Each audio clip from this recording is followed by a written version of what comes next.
और सबसे बड़ी बात, एक बात कहें बंधु, हम भी अपने लाल जी को लेकर सब जगह जाते हैं, हर जगह। ठाकुर जी यहां से वृंदावन थोड़ी जा रहे हैं। कल उत्सव विराम होगा, ठाकुर जी सीधे निकलेंगे गुना मध्य प्रदेश, वहां कथा है 20 तारीख से। लाल जी गुना जाएंगे, वृंदावन नहीं जाएंगे। तो गुना के बाद में फिर 4 दिन का अवकाश है, तब वृंदावन आएंगे।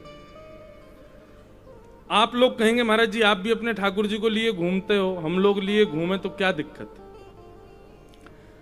पर हमारे ठाकुर जी बड़े व्यवस्थित चलते हैं। एक ट्रक सामान तो ठाकुर जी का व्यवस्थाओं का ही चलता है। क्यों? मन में ये भाव है कि भाई वो ठाकुर जी हैं, उनको कहीं भी बिठाना नहीं है, कहीं भी सुलाना नहीं है, कहीं भी रख नहीं देना है, कुछ भी उनके सामने खाना नहीं है, कुछ भी उनको परोसना नहीं। रसोईया भी संगी चलते हैं ठाकुर जी के, वो ठाकुर जी का प्रसादी में देख वे में नेक्स्ट सो हमारो लाला, पूरी व्यवस्था चलती है उनके साथ में। हमारी माता जी तो इतनी परेशान कभी कभी हो जाती हैं, हमारे घर की एक फ्लोर में बिल्कुल जगह ही नहीं बची, सारे सामान ठाकुर जी के। अभी आप देखते हो राजभोग आरती, खंड पाठ चौकी यहाँ की, और हर साल में नए सामग्री और बनवा देता हूं, तो बेचारियों कहती कहां भरे हो भैया, पूरा घर तो तेने लाल जी तो ही भर दियो। सामग्री इतनी ठाकुर जी की रहती है साथ में। तो हमारे ठाकुर जी बड़े व्यवस्थित चलते हैं, उनकी बड़ी व्यवस्थाएं चलती हैं साथ में, और हम ये भी ठाकुर जी कृपा की व्यवस्था कर पा रहे हैं। तो उन लोगों से प्रार्थना जो डलिया में ठाकुर जी को लेके चलते हैं, सब जगह जाते हैं। एक मेरी बात सुनना, ठाकुर जी प्रत्यक्ष चलें ये आवश्यक नहीं। हमारे पूज्य श्री जगन्नाथपुरी वाले महाराज जी पधारे, आपके ठाकुर जी भी पधारे, पूरी सेवा आई है और पूरी व्यवस्थित सेवा आई है। ठाकुर जी की जैसे भोग सामग्री आदि बननी चाहिए उसी प्रकार, जहां महाराज जी का निवास है वहां उसी प्रकार सेवा ठाकुर जी की चल रही है। लेकिन जो अपने लड्डू गोपाल आदि को कहीं भी लिए जाते हैं, उनसे थोड़ी प्रार्थना कि ठाकुर जी हमारे हैं, प्रयास करो कि श्रृंगार करके ठाकुर जी को सिंहासन पर विराजमान करके नेत्रों में भर के फिर उनको चित्त में विराजमान कर लो। हे लाल जी, अब हम दर्शन के लिए जा रहे हैं, अब हम नदी स्नान के लिए जा रहे हैं, अब हम कथा सुनने के लिए जा रहे हैं, या हम बाहर मार्केट में घूमने जा रहे हैं, कुछ शॉपिंग करने जा रहे हैं, आप अकेले नहीं हो यहाँ पे। ऐसा भाव नहीं करो कि ठाकुर जी अकेले कक्ष में, तो हम छोड़ के कैसे जाएं? ठाकुर जी आप चित्त में विराजमान हो जाओ, और ये भाव रखो कि अब ठाकुर जी मेरे चित्त में ही हैं, वो मेरे संगी जा रहे हैं, आप ऐसे जाओ। ठाकुर जी को सब जगह लेके नहीं जाना है। बाइक पे घूम रहे हैं, ठाकुर जी संग में गोद में है, कहीं जा रहे हैं, उसमें थोड़ा भाव रखना चाहिए। ऐसा नहीं है कि कोई पाप लगेगा आपको, ठाकुर जी नाराज हो जाएंगे, नहीं, पर भाव से आप ठाकुर जी को स्वीकार नहीं करते हो, उससे भी ठाकुर जी की सत्ता पर एक प्रकार से प्रश्न चिन्ह लगा रहे हो आप, कि नहीं ठाकुर जी आप यहीं हो, आप हृदय में नहीं हो, ऐसी बात आ जाती है। श्री माधव दास जी जगन्नाथपुरी भगवान के बड़े अनन्य भक्त, एक बार उनके मन में भाव आया कि मैं वृंदावन जाऊंगा दर्शन करने के लिए, और वो श्री महाप्रभु जगन्नाथ जी के सामने जाकर के आज्ञा लेने लगे, महाप्रभु जी मैं वृंदावन जा रहा हूं दर्शन करने। तो श्री महाप्रभु जी रोने लगे, नेत्रों में आंसू आ गए जगन्नाथ जी के। माधव तुम मत जाओ, तुम्हारे बिना हमारा मन नहीं लगता पुरी में। माधवदास जी बोले अब मैं, भगवान मेरे भी तो मन करता है कि मैं वृंदावन जाऊं, तीर्थों में जाऊं, दर्शन करूं। जगन्नाथ जी बोले तो भाई एक काम करो, तुम हमको भी ले चलो साथ में, हम भी चल रहे हैं तुम्हारे संग, वृंदावन रहेंगे। ठाकुर जी तैयार हो गए मंदिर छोड़ के जाने के लिए, बोले बलभद्र सुभद्रा संभाल लेंगे, 6-7 महीने में हम भी तुम्हारे संग लौट आएंगे, हम तो तुम्हारे संग ही चलेंगे। माधवदास जी बोले भगवान पूरा विश्व मेरे पीछे पड़ जाएगा, आप ऐसे नहीं करो, और आपको तो इतनी भूख लगती है, पूरे दिन आपको दाल भात खवाना पड़ता है, नए नए भोग बना बना करके आपको पवाने पड़ते हैं। अब मार्ग इतना दुर्गम, बीच में भोग की व्यवस्था नहीं हो पाएगी, आप भूखे, आप हम तो संत महात्मा 3-3 दिन भूखे रह लेते हैं, आप कैसे रहोगे? जगन्नाथ जी बोले नहीं लेके जाओगे हमको अपने साथ? बोले भगवान अब आप बस इसको निवेदन मान लीजिए, आप तो पुरी में ही विराजो, मैं जाता हूं, 5-6 महीने में आऊंगा दर्शन करके। माधवदास जी चले गए।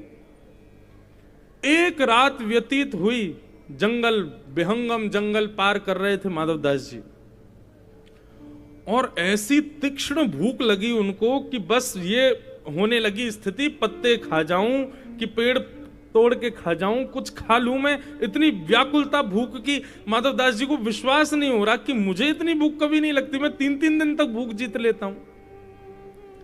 इतनी जोर की भूख लगी माधवदास जी को। माधवदास जी दौड़े, बोले कुछ मिल जाए भैया। पत्ते वत्ते मिल जाते, उन्हीं को उठा के खा जाते, कसैले होने के कारण फिर छोड़ना पड़ता। क्या करें, कहां जाऊं, इतनी भूख लगी। तभी एक गांव दिखा, दौड़ करके गए, एक दरवाजा खटखटाया, एक बूढ़ी माता ने गेट खोला। तो माधवदास जी बोले, मैया मैं तेरे हाथ जोड़ूं, पैर पूजूं, मुझे बहुत भूख लगी है, मेरे प्राण निकलने को हो रहे हैं, मेरी स्थिति ऐसी हो गई कि मैं कुछ भी खाने को तैयार हो गया हूं। ऐसी स्थिति में हे मैया आप कृपा करो, मुझे आपके घर में जो भी सामग्री हो वो मुझे पवा दो, मुझे बहुत जोर से भूख लगी है। माता जी ने माधवदास जी को बुलाया, सुंदर थाली लगाई। माधवदास जी तो थाली देखते ही महाराज प्रणाम करके तुरंत लगे पाने। माता जी आकर के बोली, बाबा ने एक धीरे पा लियो, इतनी जल्दी जल्दी मत पाओ। और कैसे निष्ठुर बाबा, अकेले अकेले पा रहे हो, इस संग में छोटा सा बालक तुम्हारे बैठा, कैसे देख रहा थाली की ओर, इसको क्यों नहीं खिला रहे हो? माधवदास जी बोले, कोई बालक नहीं है हमारे साथ। अरे झूठ और बोल रहे हो, ये बगल में पता नहीं किस माता का बालक चोरी करके लाए हो। बाबा रुक जा, सवेरे पूरे गांव में हल्ला मचाऊंगी, तुम एक बालक चोरी करके घूम रहे हो। माधवदास जी बोले, कहां है बालक, कौन है? बोले, ये बगल में बैठा तो है तुम्हारे।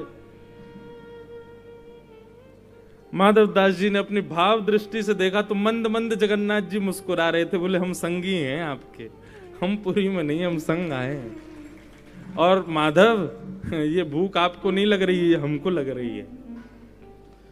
माधवदास जी बोले, तभी तो मैं कहूं कि ऐसे लग रहा है कि मानो जैसे पेट में ज्वाला जल रही हो।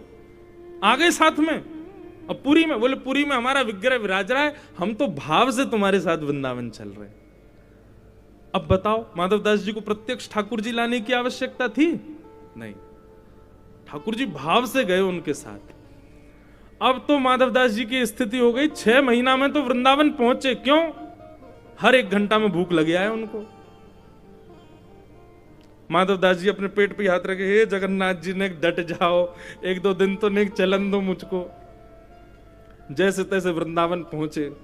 इतनी भूख लगने लगी उनको कि ठाकुर जी संग जा रहे हैं। वृंदावन आते ही महाराज यमुना जी को प्रणाम किया, ब्रजरज को प्रणाम किया, वृक्षों को प्रणाम किया, ब्रजवासियों को प्रणाम किया। जैसे ही यमुना तट पर जाकर के बैठे, भूख लगी आई बहुत जोर की, तो किसी ब्रजवासी ने उनको चने दे दिए थे। माधवदास जी ने वही चने पा लिए। तो ठाकुर जी अब ठीक है, भरगो पेट आपको। माधवदास जी बोले, चलो अब ठाकुर जी के दर्शन करें। श्री बांके बिहारी लाल जी का दर्शन करने के लिए माधवदास जी गए। उस समय बिहारी जी निधिवन में विराजमान रहते थे, निधिवन में विराजते थे। अभी तो ठाकुर जी मंदिर में विराजते हैं। ये तब की बात जब स्वामी हरदास जी सेवा करते थे, ठाकुर जी निधिवन राज में विराजते थे। माधवदास जी दर्शन के लिए गए, कपाट लगे थे कुंज के। इतने में ही भीतर से स्वामी हरदास जी निकल करके आए, दर्शनार्थी बैठे थे। ए भाई, तुम लोगों में से माधवदास कौन है? माधवदास जी बोले, मैं हूं भगवान। तुम जगन्नाथपुरी से आए हो? बोले, हाँ, पर आपको मेरा नाम कैसे पता? मैं पुरी से आया हूं, आपको कैसे पता? बोले, इधर आओ जल्दी। माधवदास जी गए, स्वामी हरदास जी ने हाथ पकड़ा। बोले, ठाकुर जी को रूखे चने खवा दिए तुमने? हमने 56 भोग बनाए, ठाकुर जी कह रहे मन ना कर रहो। माधवदास ने रूखे रूखे चना खवा दिए, मेरो पेट भर गो है। अब वहां माधवदास जी कह रहे, मैंने तो जगन्नाथ जी को पवाया, पेट बाकी बिहारी का भर गया। बोले, जैसे फोन के नए नए स्थानों पर जाकर के वहां के नेटवर्क पकड़ लेता है, ऐसे ठाकुर जी कि तुमने पुरी से यहां आए तो बिहारी जी ने तुम्हारा नेटवर्क पकड़ लिया। अब तुम जो पाओगे बिहारी जी का पेट भरेगा। यह है भाव की सेवा। ऐसे तो भैया आवश्यकता नहीं, या तो पूर्ण व्यवस्था करके चलो ठाकुर जी की। ऐसे व्यवस्थित होके चलो जैसे अपनी व्यवस्थाओं को देख के चलते हो। हमारे भोजन सामग्री हम कहाँ खा लेंगे, कौन से रेस्टोरेंट पर खा लेंगे, कौन से होटल पर खा, ठाकुर जी थोड़ी खाएंगे सब जगह। इसलिए कहीं भी मार्ग पर जाओ व्यवस्था करके चलो ठाकुर जी की। मैं तो बताता हूं कथा में, हमारे लाल जी की झांपी जी हैं जिसमें ठाकुर जी जाते हैं सफर में, वहां झांपी जी में तो मैं करीब 5-10 हजार रुपए ठाकुर जी की झांपी जी में रखे रहते हैं। और जैसी फ्लाइट में बैठते हैं, लंबी फ्लाइट हो तो ठाकुर जी से निवेदन कर देते हैं, लाल जी अब तो कुछ मिलने वाला है नहीं आपको। जैसे हवाई जहाज आकाश में पहुंचे, आपकी तो सब जगह गोपांगनाएं हैं, आपको खूब सारो धन दे दियो, कहीं भी गोपी को कछु दे के कछु खरीद के खा लियो, पेट भर लियो अपनो। अब इतने घंटा बाद भोजन मिलेगा, यूं मत कहियो कि याने मुंह को भूखो मार दियो, मैंने सब व्यवस्था आपको दे दी है, आप पाते चलिए रास्ता में। तो भैया सेवा में भाव की आवश्यकता है। अर्चन भक्ति केवल अर्चना में साधन और सामग्री विशेष चाहिए ऐसा नहीं।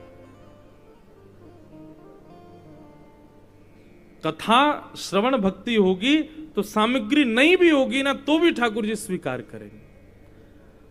जब श्रीनाथ जी